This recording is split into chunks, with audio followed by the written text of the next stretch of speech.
Сәлем асылдарым, бүгін сіздермен осындай жұмсақ өте дәмді болып шығатын балалық шақтың балғын дәмін еске салатын лакомкаларды бірге дайындайтын боламыз. Өте керемет болып шығады. Менімен бірге дайындап көріңіздер. Видеоның соңына дейін қарап, лайк басып тіркеліп кетіңіздер. Ең алдымен ыдысымызға 1 стакан жылы сүтімізді, 2 ас қасық қантымызды,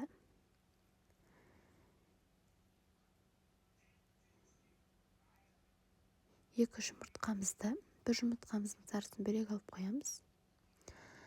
1 ас қасық ашытқымызды салып, жақсылап араластырып аламыз.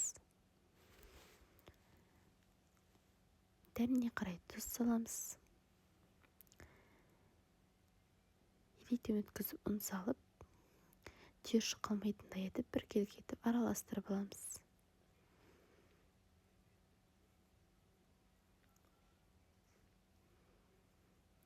Үстіне бөлме температурасында тұрған сары майымызды салып араластырамыз. Електен өткізіп ұн салып, жұмсақ етіп қамыр илейміз.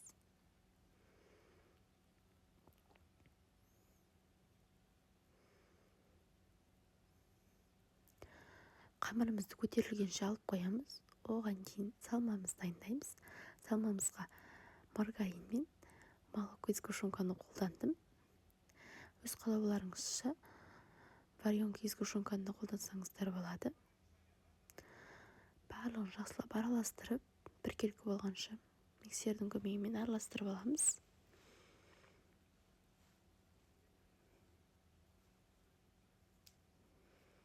Қамырымыз осындай керемет әдемі болып көтеріліп шығады. Барлығын осындай бөліктерге бөліп дайындап аламыз.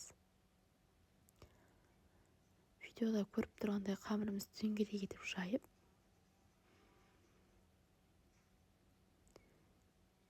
дәл ортасынан бөліп, булочкаларымызды көтерілгенше қойып қоямыз. Көтерілген соң жаңа алып қойған жұмыртқамыздың сарысын үстіне жағып, қызып тұрған пешімізде 180 градуста 25-30 минуттай пісіріп аламыз. Булочкаларымыз осындай әдемі керемет болып көтеріліп шығады.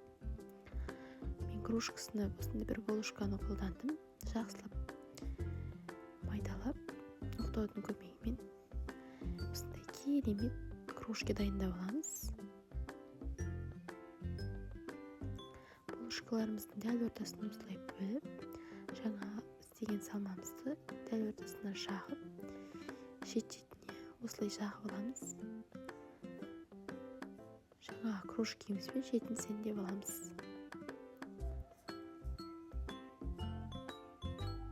Осындай керемет булочкалар дайын болды.